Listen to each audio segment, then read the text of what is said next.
Bonjour et bienvenue sur ma chaîne,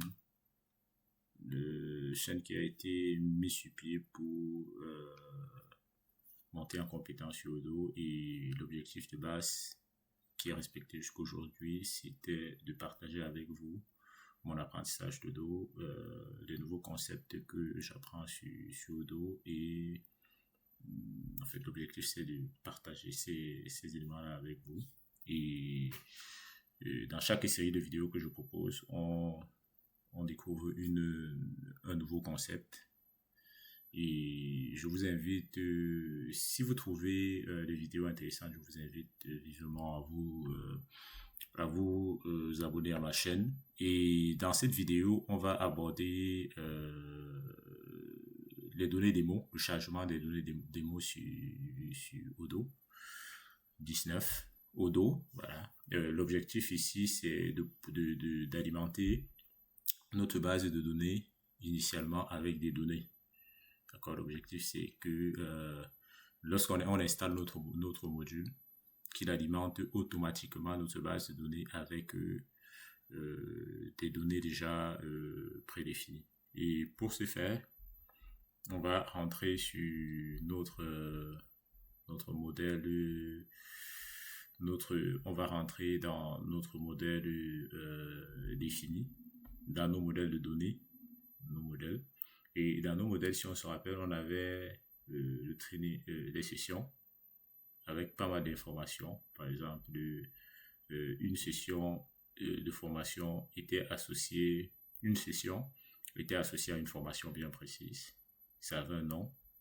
Et c'était une session est associée à un formateur. Une session est associée à plusieurs inscriptions. Une session a une date de début, une date de fin, a un nombre maximum d'apprenants qu'elle peut accueillir. Une session a une localisation, une session a un statut, une session a également, on pouvait mettre des notes sur des informations complémentaires sur une session. On a également le training des inscriptions qui sont définies ainsi. Où dans les inscriptions, on a pour les inscriptions, on ne va pas charger de démo parce que je juge que c'est pas très important pour l'instant. Donc, pour les formations, par contre, on a besoin du code, de la description, de la durée, du prix,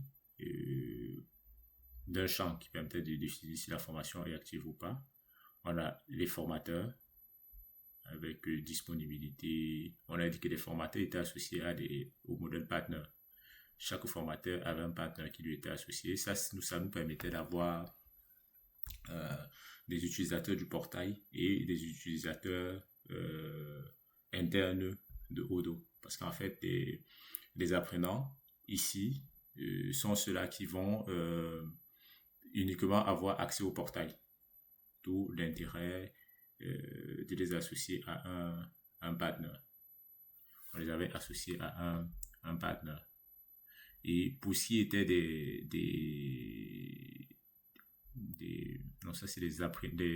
les formateurs étaient associés à un partenaire qui était aussi, ce partenaire-là était associé à des users. D'accord. Et pour tout ce qui était des apprenants, ils étaient uniquement associés à des partenaires. Voilà.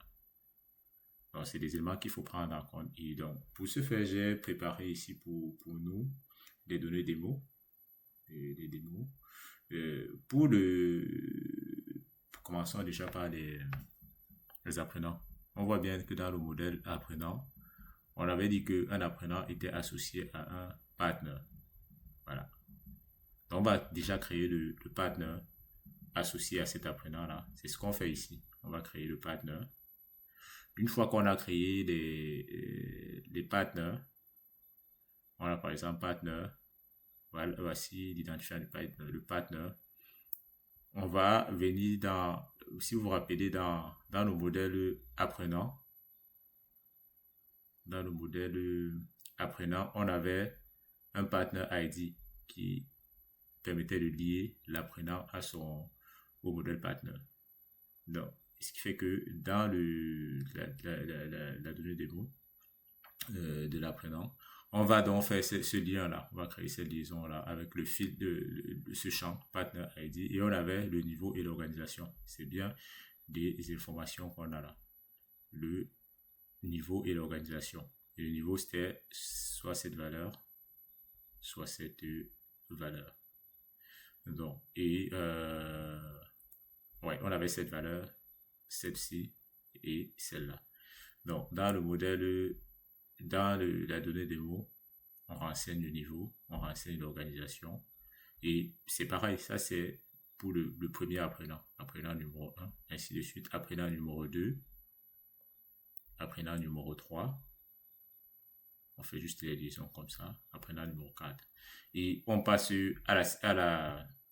pardon, à la session de formation. Au niveau de la session de formation, la session, on a dans la session, on a quoi? On a la formation déjà. On a la formation. Donc, avant d'arriver à la session, on va faire un tour sur les formations. Vous voyez que les formations, on a dit que les formations étaient associées à un product template. Parce qu'une formation, c'est un produit qu'on veut revendre. Et on avait dit que le type de ce produit-là, c'était un service.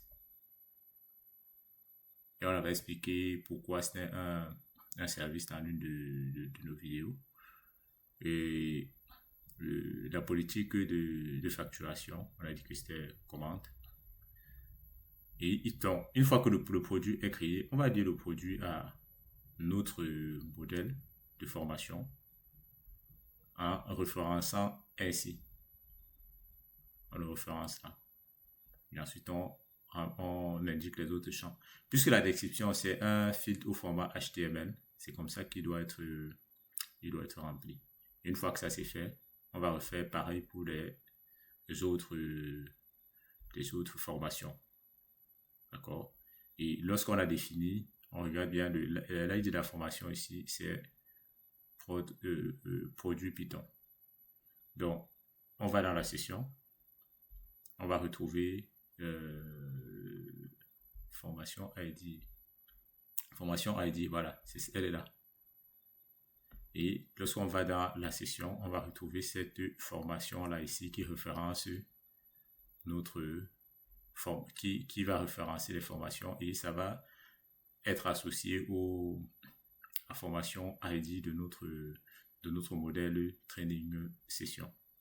Et les autres données telles que le nom, on référence aussi le formateur. Lui, il existe, il est dans les données des modules du formateur. C'est là. D'accord. Formateur, non, ça c'est le partner. Et le formateur, il est là. D'accord. Et on a les sessions. Et ensuite, date, le nombre max, la salle, le statut.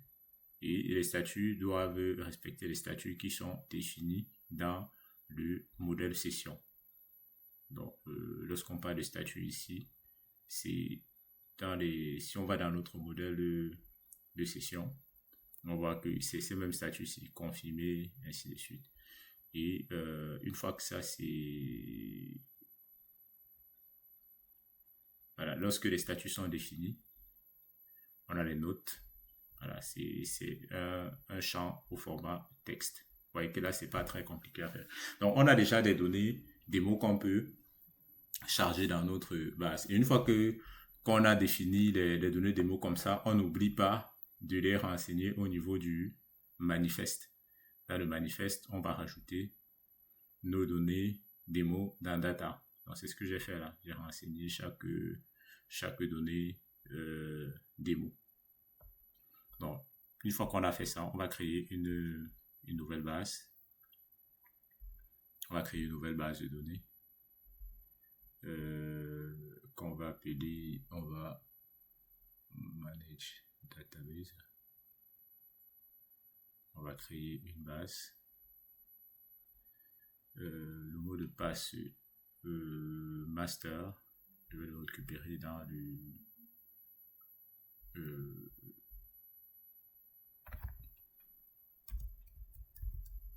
je vais l'afficher. Le mot de passe est master. Database name, on va l'appeler démo. Ici, l'administrateur principal, on va l'appeler admin. On va l'appeler démo.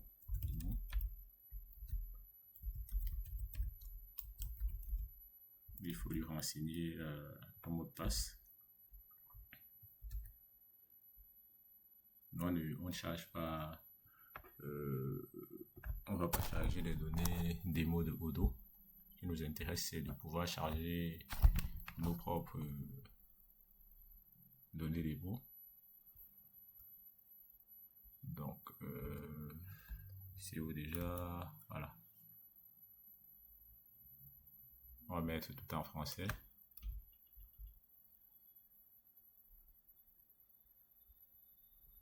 Français. On va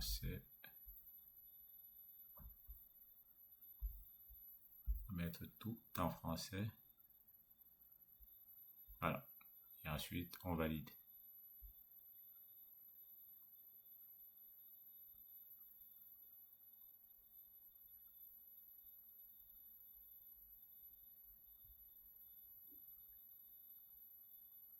On laisse le temps de mouliner et de créer la nouvelle base.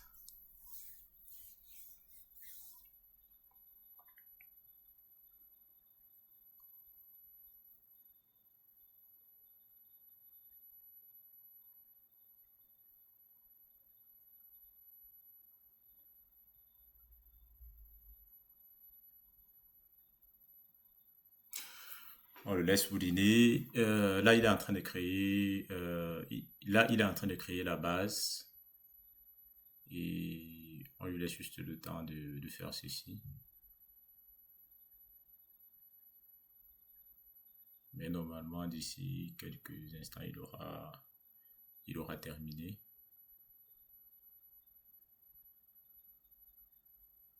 D'accord. Voilà, la base a été créée. Voilà. On va actualiser. Vu que là, la base a été créée, on va aller chercher notre module. On va l'activer.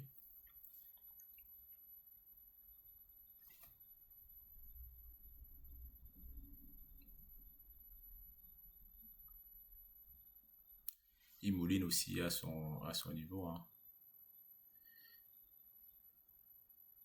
Alors là, il est en train de, notre module est en train de s'installer tout doucement.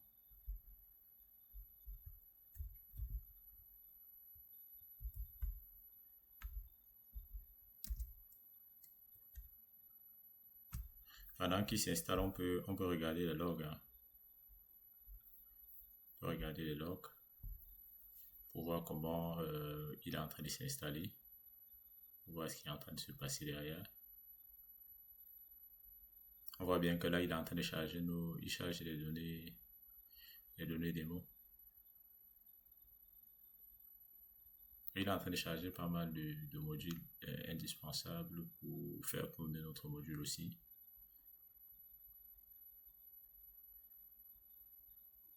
Voilà. Une fois que ça sera terminé, on va revenir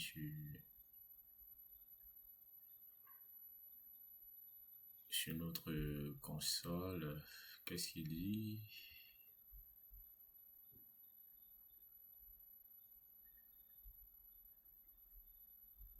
Donc là, il nous génère une petite erreur. Je ne sais pas pourquoi. Cette erreur-là. C'est peut-être au niveau de nos données démo. Voilà l'erreur qui nous retourne. Essayer de comprendre pourquoi il fait ça. Donc peut-être redémarrer carrément vous savez, parfois, il faut redémarrer le module Odo avec Docker Compose.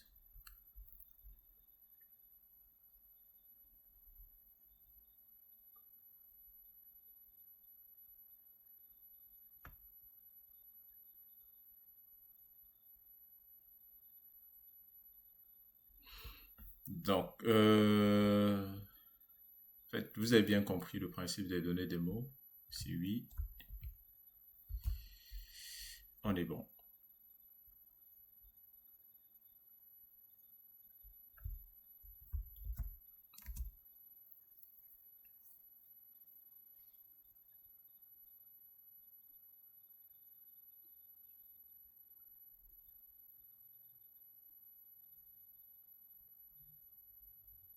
Ah d'accord. En fait, ça c'est peut-être dû au euh, c'est dû à l'ordre de chargement des éléments. Donc pour ce faire, c'est dû à l'ordre de chargement parce qu'il y a aussi pas vous allez souvent rencontrer ce souci-là. Parfois dû à l'ordre de chargement des éléments.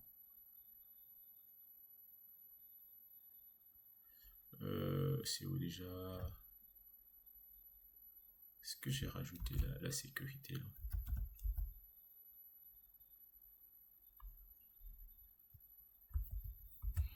Vraiment, c'est dû à l'ordre de chargement des éléments.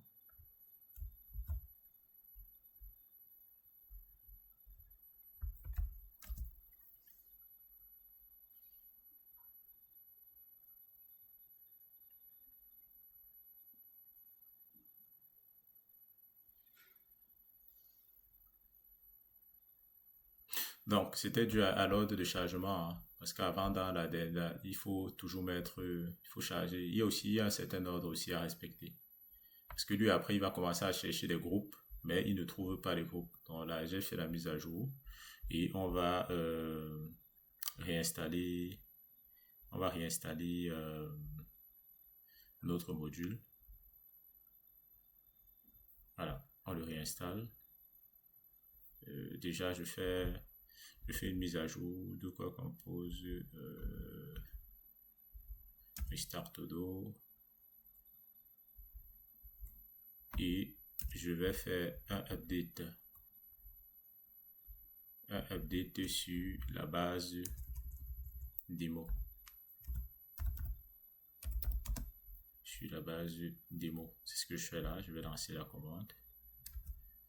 Je vais faire un update sur la base démo. Faire la mise à jour. Et la mise à jour est faite. Ouais, on va un tout petit peu actualiser là.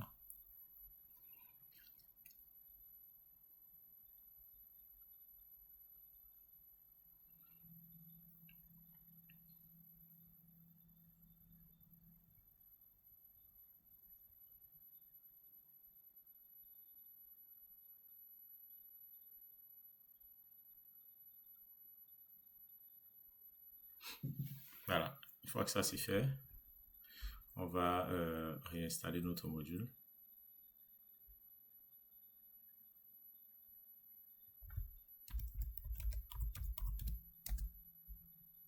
On l'active.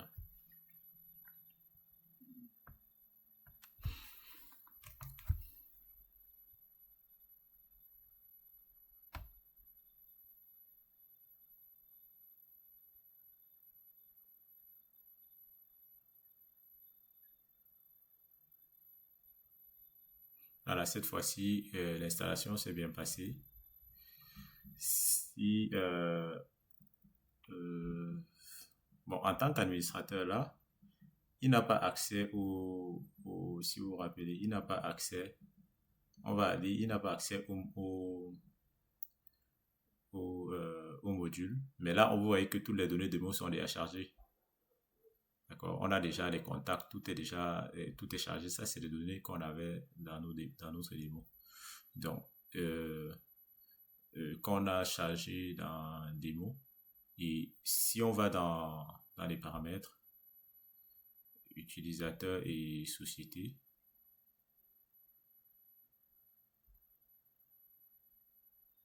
Et automatiquement, toutes ces données démo là, vous voyez, invitation en attente. Si on retourne dans l'inbox,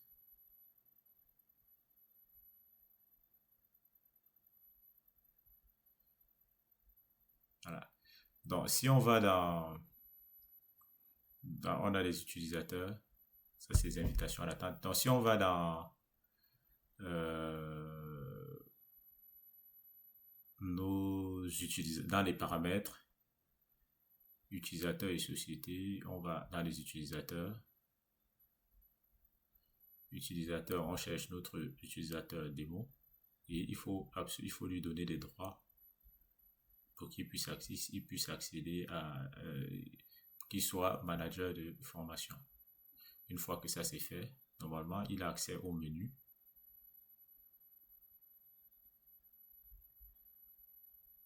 Training management ici. Vous voyez, là il a accès aux différentes sessions. Ça c'est les données démo, si vous vous rappelez, avec les différentes sessions de formation, avec nos formateurs, avec les formateurs, oui, et les apprenants qu'on a chargés via les données démo. Donc, on peut rajouter autant d'informations qu'on veut à nos données démo. Par exemple, on peut rajouter un nouvel utilisateur où se fait. Supposons qu'on veut rajouter un autre apprenant. On va dans les démos. On part dans les apprenants. Et ici, on va simplement prendre cette partie code et on va dire c'est un trainer. On va lui donner, on va leur créer le partenaire associé. On va l'appeler trainer 31 comme ceci. On va changer son adresse email et on va dire que il va être référencé par celui-ci. On va dire que la référence c'est ça. Et on peut changer, on peut rajouter autant qu'on veut. D'accord? Et chaque fois qu'on fait ça, il va falloir automatiquement mettre le module à jour.